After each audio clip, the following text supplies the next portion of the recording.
என்பர்களே, சிம்ம ராசியை பொறுத்த வரைக்கும் சிறு வயதிலிருந்தே எங்களோட கதையை கேட்கணும் அப்படின்னா கவலைகளை மட்டும்தான் அதிகமாக கேட்ட மாதிரி இருக்கும். சிம்ம ராசியில் பிறந்தவங்க சிறு வயதிலிருந்தே குழந்தையிலேருந்தே அதிக கஷ்டப்பட்ட ஒரு நபராக இருப்பாங்க. நிறைய துரோகங்களை அனுபவிச்சுவீங்க. நிறைய பேருக்கு சிம்மராசி அப்படின்னா ஒரு கோவக்காரன் அப்படின்னு தான் தெரியும். சிம்மராசியில் பிறந்திருக்கானா அவன் சிம்மராசிக்காரன்டா, கோவக்காரன்டா அப்படிங்கிற மாதிரி நினைப்பாங்க. ஆனால் எந்த இடத்துல கோபம் இருக்குதோ அந்த இடத்துல தான் குணம் இருக்குது அப்படிங்கிறதுக்கு இந்த சிம்மராசி தான் ஒரு எடுத்துக்காட்டு. சிம்மராசியில் இருக்கிறவங்களுக்கு தைரியம் அதிகம். அது ஒரு பெரிய ப்ளஸ் பாயிண்ட்டு. தன்னம்பிக்கையும் தைரியமும் அதிகம். இந்த ராசிக்காரர்களை பற்றி முழுமையான சில விஷயங்கள் சொல்ல போகிறோம். இது இந்த காலகட்டத்தில் உங்களுக்கு ரொம்பவே முக்கியமான ஒரு விஷயம் அப்படின்னு ஞாபகம் வச்சுக்கோங்க. தெய்வத்தால் உங்களுக்கு இந்த வீடியோ உங்கள் கண்ணில் வந்து பட்டிருக்கு அப்படிங்கிற ஞாபகம் வச்சுக்கோங்க. உங்களுடைய குலதெய்வ பேரை மறக்காமல் கமெண்ட் செக்ஷனில் பதிவிடுங்க. இந்த டைம்லேருந்து உங்களோட குலதெய்வத்தை நினச்சிக்கோங்க. இப்போ நான் சொல்லக்கூடிய விஷயங்கள் உங்களுக்கு நடந்திருந்தால் உண்மையாக இல்லையான்னு மறக்காம கமெண்ட் செக்ஷனில் பதிவிடுங்க. அதே போல் உங்களுக்கு வேறு ஏதாவது சந்தேகங்கள் இருக்குது அப்படிங்கிற பட்சத்தில் அதற்கும் நான் அதுக்கான வழியை நான் சொல்கிறேன், நீங்கள் கேட்டு தெரிஞ்சுக்கலாம். சிம்மராசியை பொறுத்த வரைக்கும் ஒரு முக்கியமான பண்பு நலன்கள் தான் இவங்களோட வாழ்க்கையவே வந்து வழிநடத்துது அப்படின்னு சொல்லலாம். தன்னம்பிக்கை அதிகமான ஒரு விஷயம். தன்னம்பிக்கை சார், தன்னம்பிக்கைங்கிறதா என்ன சார் அப்படின்னா, இது நிறைய பேர்த்துட்டு இல்லை சார். அவனால் இது முடியும் அப்படிங்கிறத அவனுக்கே புரியறதுக்கு ரொம்ப நாள் ஆகும். ஒருத்தன் ஒரு எக்ஸாம்பிளுக்கு ஒரு நிலம் வாங்கணும்னு ஆசைப்பட்றான். தூரத்தில் வந்து எட்டி எட்டி பார்த்துட்டே இருக்கிறான். அது ஸ்டெப் எடுக்காமல் எட்டி பார்க்குறான். ஆனால் சிம்மராசிக்காரன் அது அவனுக்கு கிடைக்கும், அது அவன் பேக்கெட்டுக்கு மீறின ஒரு விஷயம் தெரிஞ்சு அவன் பேக்கெட்டை நப்புற அளவுக்கு பணத்தை சம்பாரிச்சிட்டு வந்து அந்த நிலத்தை விலை பேசுவான். இதுதான் அந்த சிம்மராசியில் உண்டான ஒரு இது. மற்றவர்களுக்கு நன்மை செய்து அவன் துரோகின்னு தெரிஞ்சாலும் மறுபடியும் அவன் வந்து நின்னாலும் அவனுக்காக பாவம் பார்த்து செய்யக்கூடிய ஒரு இலகிய மனம் கொண்ட ஒரு வீரன் சிம்மராசிக்காரன். சிம்மராசிக்காரரை பொறுத்த வரைக்கும் எவ்வளோ தான் நீங்கள் ஒரு கஷ்டப்படுத்துனீங்க அப்படின்னாலும் கல் மாதிரி இருந்து மறுபடியும் உங்களுக்காகவே நல்லது செய்யக்கூடிய ஒரு குழந்தையினுடைய மனம் தான் சிம்மராசி. தன்னம்பிக்கையில் அதிகமாக இருக்கக்கூடிய ஒரு ராசி, நேர்மையாக பேசக்கூடிய ஒரு ராசி, பிறருக்கு உதவும் மனப்பான்மை கொண்ட ராசி. இந்த ராசியில் குடும்ப பாசம் அதிகம். இந்த ராசியை பொறுத்த வரைக்கும் தலைமை பொறுப்புகளை விரும்பக்கூடிய நபர்கள். யாருக்கும் அடிமையாக இருக்க விரும்ப மாட்டாங்க. துரோகம் செய்யாதவர்களை மறக்க மாட்டாங்க. துரோகம் செய்தவர்களையும் மறக்க மாட்டாங்க. துரோகம் செய்யாமல் இவங்களுக்கு நண்பனாக இருக்கிறவரையும் மறக்க மாட்டாங்க. ஏன்னா இவங்களோட காலகட்டத்தில் துரோகம் செஞ்சவங்க தான் அதிகம், துரோகம் செய்யாதவங்களாம் கம்மி தான். அதே போல் கௌரவத்திற்கு அதிகமாக முக்கியத்துவம் கொடுக்கக்கூடிய ஒரு ராசி. இவர்கள் வெளியில் கடினமானவர்களாக தெரிஞ்சாலும் உள்ளுக்குள்ளே ரொம்பவும் பாசம் உள்ளவர்களாக இருப்பாங்க.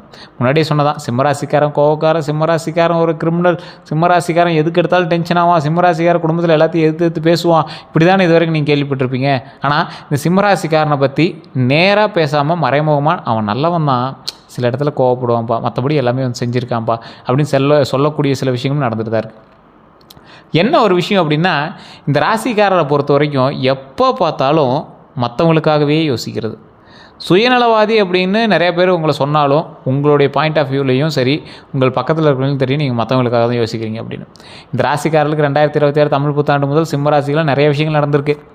அதில் ஒரு முக்கியமான ஒரு விஷயம், கடந்த சில வருடங்களாகவே மனதில் இருந்த குழப்பங்கள், எதிர்பாராத வேலைகள் தாமதம், அதே மாதிரி எதிர்பார்த்து காத்து கொண்டிருந்த வேலையெல்லாம் ரொம்ப டிலே ஆகி தடைப்பட்டது, பணப்பிரச்சனைகள் போன்றவெல்லாம் படிப்படியாக குறைய தொடங்கக்கூடிய ஒரு காலகட்டம்.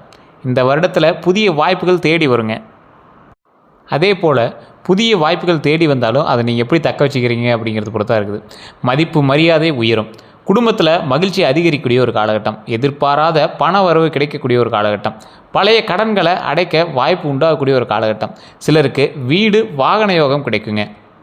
வீடு வாகன யோகம்லாம் ரொம்ப நாளாக எதிர்பார்த்துட்டு இருந்தீங்க அப்படின்னா இந்த டைம் உங்களுக்கு அற்புதமான ஒரு காலகட்டம். கொஞ்சம் ட்ரை பண்ணுங்கள், அதுக்காக ஸ்டெப் எடுங்க. கையில் காசே இல்லை அப்படின்னாலும் இந்த டைமில் நீங்கள் ஸ்டெப் எடுத்தீங்கன்னா கிடச்சிருங்க. சார், ரொம்ப நாளாக சொந்த வீடு கட்டணும்னு ஆசைப்பட்றேன், ஆனால் கையில் காசு சேர்த்திட்டு தான் இருக்கேன், ஆனால் இன்னும் பெரிய அமௌண்ட்லாம் இல்லை சார், ஒரு ரொம்ப நீங்கள் சொல்லிக்கிற அளவுக்கு அதை சொன்னால் கூட கூச்சமாக இருக்குது சார், அவ்வளோ பணம் தான் இருக்குது கையில், நிறைய பேர் இந்த பணத்தை வச்சுட்டு வீடு கட்டணும் ஆசைப்பட்றேன்லாம் கேட்குறாங்க சார் அப்படின்லாம் நிறைய பேர் காத்துட்டு இருந்தீங்க அப்படின்னா, இந்த காலகட்டத்தில் நீங்கள் வீடு கட்டுறதுக்கு தொடங்குனீங்க அப்படின்னா கடன் பட்டு வீடு கட்டுவீங்க. கடனை அப்புறமேட்டு அடைச்சிக்கிற அளவுக்கு தெம்பு நீங்கள் தான் உருவாக்கிக்கணும். அதாவது கடன் வாங்கக்கூடிய ராசி சிம்மராசியான்னு கேட்டால் கிடையாது. சிம்மராசிக்காரன் கடன்காரனாக இருக்கிறதுக்கு விரும்ப மாட்டான், ஆனால் சின்ன சின்ன கடன்கள் இருந்திருக்கலாம். ஆனால் இந்த ராசியை பொறுத்த வரைக்கும் இந்த காலகட்டத்தில் வீடு கட்டக்கூடிய ஒரு ராசி. அப்போ நீங்கள் என்ன பண்ணணும், ஜோதிட ரீதியாக செக் பண்ணிக்கணும். உங்களுக்கு ஏதாவது ப்ராப்ளம் இருக்கான்னு செக் பண்ணிக்கணும். பக்கத்தில் இருக்கிற ஜோதிடர்கிட்ட கொண்டு போய் உங்களோட ஜாதகத்தை கொடுங்க. உங்களுடைய பிறந்த தேதி, பிறந்த நேரம், பிறந்த ஊரை அவங்களுக்கே சொன்னீங்க அப்படின்னா ஆட்டோமேட்டிக்காக ஜாதகம் ரெடி பண்ணி கொடுத்துருவாங்க. அவங்க சொல்லுவாங்க, சார் உங்களுக்கு இது செட் ஆகுது செட் ஆகலை அப்படின்னு சொல்லுவாங்க. இல்லை சார் எனக்கு சாட்டிஸ்ஃபை ஆகலை அப்படின்னா கீழே ஒரு நம்பர் கொடுத்து அந்த நம்பருக்கு ஃபோன் பண்ணுங்கள். அதில் உங்களுடைய ஜாதகத்தை நீங்கள் வந்து வாட்ஸ்அப் மூலமாக அனுப்பினாலும் சரி, இல்லை பேசி உங்களுடைய டீட்டெயில்ஸ் அனுப்பினாலும் சரி. இப்போ வெளிநாட்டில் இருந்திருக்கீங்க அப்படின்னா வாட்ஸ்அப்பில் கூட நீங்கள் தொடர்பு கொள்ளலாம். ஒரு பிரபல ஜோதிட நம்பர் தான் கொடுத்துருக்கு. நீங்கள் அட்வர்டைஸ்மெண்ட்டாக நினச்சாலும் சரி, எதுவாக நினச்சாலும் சரி. இந்த ஜாதகத்தை பொறுத்த வரைக்கும் இந்த ராசிக்காரர்களுக்கு எப்படி இருக்கும் A to Z எல்லாமே கம்ப்ளீட்டாக சொல்லிடுவாங்க. அப்பாயின்மெண்ட் பேசிஸில் மட்டும்தான் ஜோதிடம் பார்ப்பாங்க. ஐடியா இருக்கிறவங்க மட்டும் பண்ணுங்கள். இது ஒரு பிரபல ஜோதிடருடைய நம்பர், VVIP ஜோதிடர். 200க்கும் மேற்பட்ட ஜோதிடர்களுக்கு ஆசான். இப்போவுமே அதுக்குன்னு டைம் ஸ்பெண்ட் பண்ணிகிட்டு இருக்காங்க. ஒரு குறிப்பிட்ட டைமில் வந்து கிளாஸஸ் போயிட்டுருக்கும் மற்றவங்களுக்கு. மீதி நேரத்தில் உங்களுக்கு வந்து ஜோதிடம் பார்த்து கொடுப்பாங்க. நிறைய பேருக்கு ஜோதிடம் கற்றுக் கொடுக்கக்கூடியவர். ஸோ குரு பயிற்சி பலன்னு 2026 நிறைய பேர் வெயிட் பண்ணிட்டு இருந்தீங்க. குரு பகவானால் அருள் வந்து சிம்மராசிக்காரர்களுக்கு எப்படி இருக்க போகுது அப்படின்னு. நிறைய பேருக்கு இந்த விஷயம் தெரிஞ்ச விஷயந்தான். சிம்ம ராசிக்கு வந்து அதிபதி குரு பகவான். இந்த சிம்ம ராசியினுடைய அதிபதி குரு பகவானாக இருந்தாலும் குரு பகவான் உங்களுக்கு வந்து சாதகமாக பலன் சொல்கிறாரு. இன்னொரு விஷயம், இந்த ராசிக்காரருக்கு குரு பகவானோட பலன் ஓரளவுக்கு பரவாயில்லையாக இருக்குது இந்த காலகட்டத்தில். இப்போ கணிக்கிறதுக்கு தான் கொஞ்சம் சிறிய நேரம் எடுத்துக்கிச்சு. குரு பகவான் வந்து அருள் வந்து ஒரு முக்கியமான ஒரு காலகட்டத்தில் உங்களுக்கு படுதுங்க.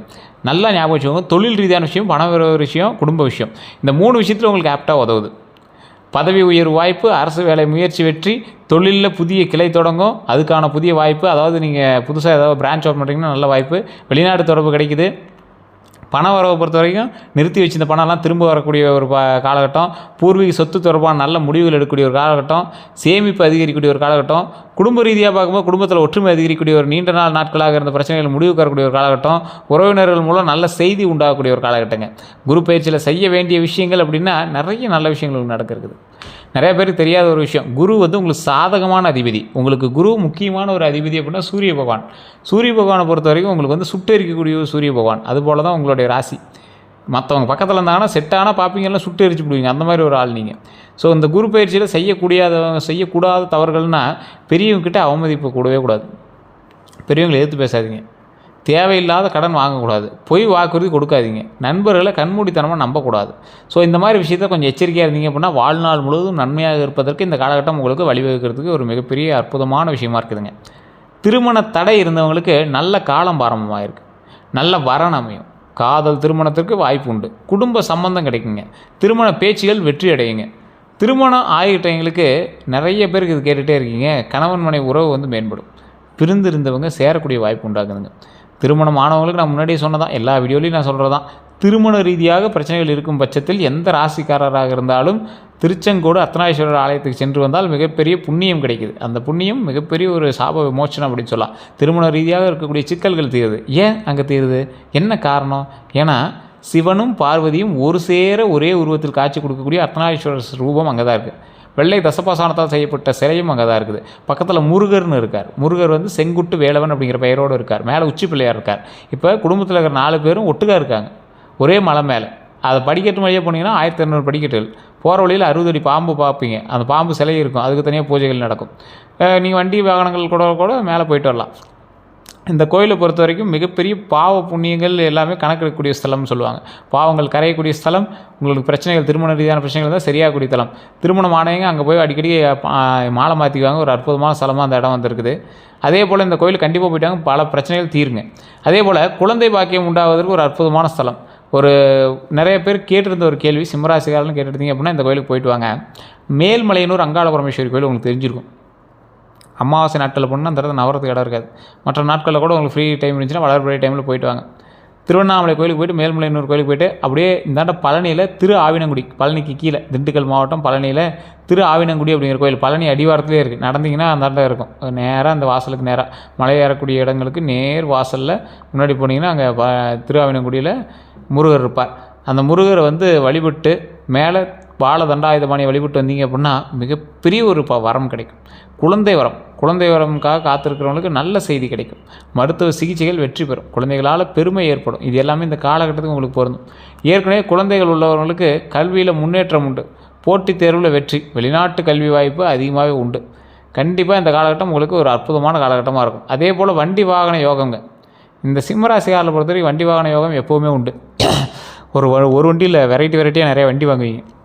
ஏற்கனவே நிறைய பேர் வண்டியோட தான் சுற்றிட்டு இருப்பீங்க. இந்த ராசிக்காரர்களை பொறுத்த வரைக்கும் புதிய இருசக்கர வாகனங்கள் வாங்கக்கூடிய காலகட்டம் இந்த காலகட்டம். புதிய கார் வாங்குறதுக்கான காலகட்டம். பழைய வாகனம் விற்று புதிய வாங்குதல், இதெல்லாம் இந்த காலகட்டத்தில் நடக்குங்க.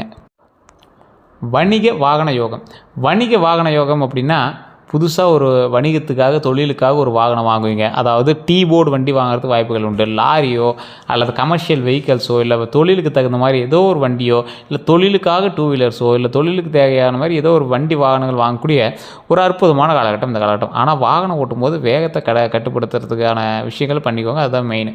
அதே போல் சொத்து யோகம்னு பார்க்கும்போது வீடு வாங்கக்கூடிய வாய்ப்பு உண்டு, நிலம் வாங்கிறதுக்கான வாய்ப்பு உண்டு, கட்டிடம் கட்டுறதுக்கான யோகம் உண்டு, பூர்வீக சொத்து வழக்குகள் சாதகமாகறதுக்கான முடிவுகள் உண்டு. ஸோ இந்த காலகட்டம் உங்களுக்கு ரொம்ப ஒரு ஆப்டான காலகட்டமாக இருக்குது சொத்து ரீதியான விஷயங்களுக்கு. அடுத்த 12 நாட்கள் இதுதான் நிறைய பேர் கெடுது. சரி, இது தானே சார் ஃபஸ்ட்டு சொல்லணும். ஃபஸ்ட்டு 4 நாள் நல்ல செய்தி வருங்க. நல்ல செய்தி எதை நோக்கி? நீங்கள் எதிர்பார்த்து கொண்டிருந்த ஒரு விஷயம், அதுக்காக ஒரு நியூஸ் வந்துச்சு அப்படின்னா நல்ல செய்தி தானே. ரொம்ப நாளாக எதிர்பார்த்த ஒரு விஷயத்துக்காக ஒரு நியூஸ் வந்துச்சு அப்படின்னா நல்ல செய்தி தானே. இப்போ திடீர்னு நல்லா இருக்கீங்க, திடீர்னு உங்களுக்கு ஒரு லாட்ரி டிக்கெட் விழுந்துச்சுன்னு சொல்கிறாங்க. நார்மலாக இருக்கிறவங்க திடீர்னு ஹாப்பி ஆயிடுவீங்கல்ல. ஸோ இது ஒரு நல்ல விஷயம் தானே, நல்ல செய்தி நடக்குது. சார் திடீர்னு நார்மலாக நல்லா இருக்கீங்க, திடீர்னு உங்கள்கிட்ட சார் உங்களுக்கு ஒரு ப்ரைஸு கூப்பன் போட்டிருந்தீங்க, உங்களுக்கு கார் விழுந்திருக்கு, உங்களுக்கு ஒரு டிவி ப்ரைஸாக விழுந்திருக்கு அப்படின்னு சொல்லும்போது டக்குன்னு நல்லதாக ஒரு ஹாப்பி ஆகும்ல. அந்த மாதிரி நல்ல விஷயங்கள் நடக்கிறதுனால 100% உண்டு. நல்ல செய்திகள் வரக்கூடிய ஒரு காலகட்டம். பண வரவு உண்டாகுது. பண வரவு எப்படி? பண ரீதியான விஷயங்கள் நல்ல ஒரு வரவுகள் உண்டாகிறதுக்கான வாய்ப்புகள் ரொம்ப அதிகமாகவே இருக்குது. பணம் எந்த இடத்துல கொடுத்தீங்களோ கொடுத்த பணமும் வர இருக்குது. அதே போல் லாபகரமான சில பணங்களும் வராமல் இருக்குது. அதே போல் புதிய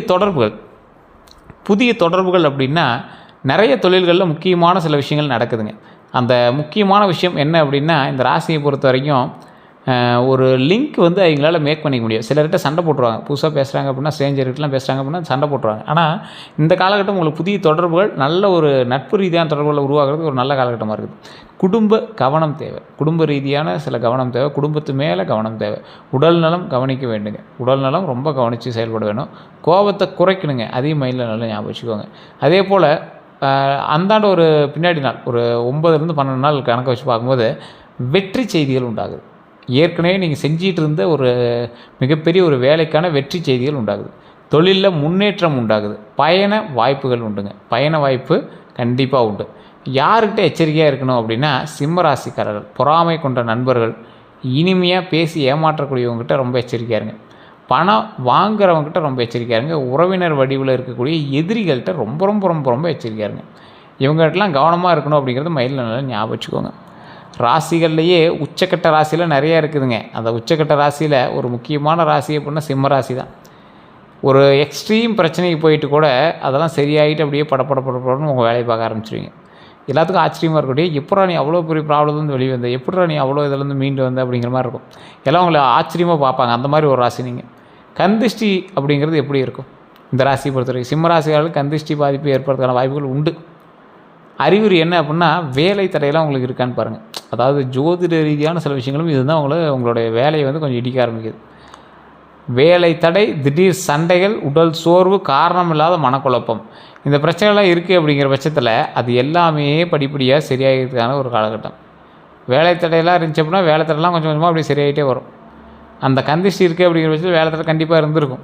திடீர் சண்டைகள், வேலை தடை இருக்கா, அப்போ உங்களுக்கு கண்டிப்பாக இருக்கும். அதாவது சிம்மராசிக்காரில் கந்திஷ்டி இருந்துச்சு அப்படின்னா திடீர் சண்டைகள்லாம் இருக்கிறது வாய்ப்புகள் 100% உண்டு.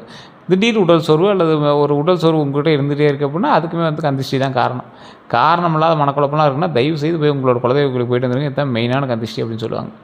அதே போல் எந்த தெய்வத்தை வணங்கணும் அப்படின்னா, முதன்மையாக தெய்வங்கள் அப்படின்னு பார்த்தா அவங்களோட குலதெய்வம் ஃபஸ்ட்டு பாயிண்ட்டு, சூரிய பகவான் 2வது பாயிண்ட்டு, சிவபெருமான் 3வது பாயிண்ட்டு, அடுத்தது முருகபெருமான், நரசிம்மர், ஆஞ்சநேயர், துர்க்கையம்மன். இப்போ இந்த நரசிம்மர், ஆஞ்சநேயர், துர்க்கையம்மன்லாம் நீங்கள் பார்க்குறீங்க அப்படின்னா, நரசிம்மர், ஆஞ்சநேயர்லாம் பார்த்திங்கன்னா முகம் உண்டு உடல் வேறு. அதாவது ஏதோ ஒரு விஷயத்தில் சின்ன சின்ன வேறுபாடுகள் கொண்ட சில தெய்வத்தினால உங்களுக்கு பாவ விமோசனம் தருவதற்கான வாய்ப்புகள் உண்டாகுது அப்படின்னு ஞாபகம் வச்சுக்கோங்க.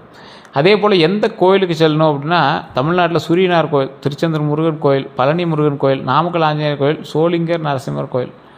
ஸோ இந்த ஆலயத்துலாம் போயிட்டு இருந்தீங்க அப்படின்னா உங்களோட ப்ராப்ளம் சால்வ் ஆகுது. எந்த நிற ஆடை நல்லது அப்படின்னா, அதிர்ஷ்ட நிறங்கள்னால் மஞ்சள் போடுங்க. அதே போல் ஆரஞ்சு, தங்க நிறம், சிவப்பு, இது எல்லாமே உங்களுக்கு ரொம்ப அற்புதமான ஒரு விஷயங்க.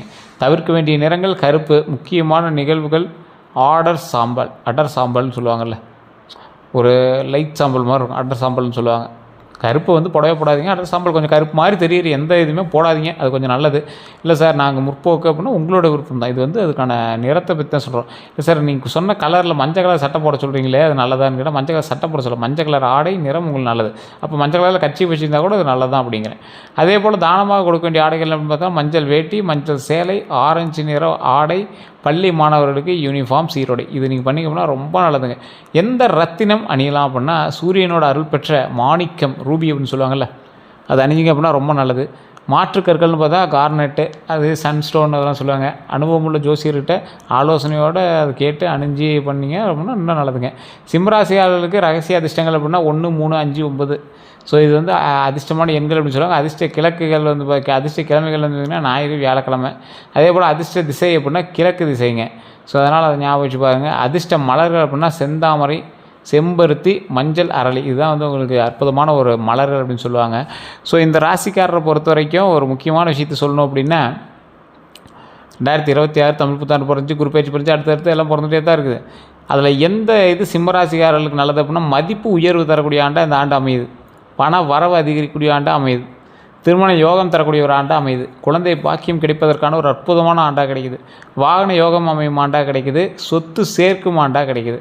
ஆனால் அகந்தை, கோபம், அவசர முடிவுகள் ஆகியவற்றை கட்டுப்படுத்தினா தான் இந்த முடிவுகள் முழு நன்மைகளையும் அனுபவிக்க முடியும் அப்படிங்கிறது ஞாபகம் வச்சுக்கோங்க. சூரியனை போல ஒளிரும் சிம்ம ராசிக்காரர்களுக்கு 2026 புதிய உயர்களை கொடுக்கும், புதிய உயரங்களை தரும் ஆண்டவராக நீங்கள், புதிய உயரங்களை தரக்கூடிய ஆண்டாக நீங்கள் அமைது அப்படிங்கிறது ஒரு பக்கம் இருந்தாலும் புதிய உயரத்தை தொடுவதற்கு ஆண்டவனாக வந்து உங்களுக்கு உறுதுணையாக இருப்பார். அதை மைண்டில் ஞாபகம் வச்சுக்கோங்க. நீங்கள் ஸ்டெப் எடுத்தால் பலனுண்டு. உங்களை மீறி உங்களை யாரும் நெருங்கி உங்களை வந்து டிஸ்டர்ப் பண்ண முடியாது. அது மட்டும் மைண்டில் ஞாபகம் வச்சுக்கோங்க. வேறு ஏதாவது கருத்துக்கள் இருந்தால் மறக்காம கமெண்ட் செக்ஷனில் பதிவிடுங்க. உங்களுடைய கருத்துக்கள் எதுவாக இருந்தாலும் சொல்லுங்கள். இப்போ நான் சொன்னது உண்மையாக இல்லையான்னு மறக்காம கமெண்ட் செக்ஷனில் பதிவிடுங்க. அதே போல் இதுவரை நம்ம சேனல் சப்ஸ்கிரைப் பண்ணிக்கோங்க. பக்கத்தில் பெல் பண்ண மறக்காம ப்ரெஸ் பண்ணிக்கோங்க. அதே போல் ஃபேஸ்புக்கில் பார்க்குறீங்க அப்படின்னா ஃபாலோ பண்ணிக்கோங்க. எல்லாருக்கும் நன்றி நண்பர்களே.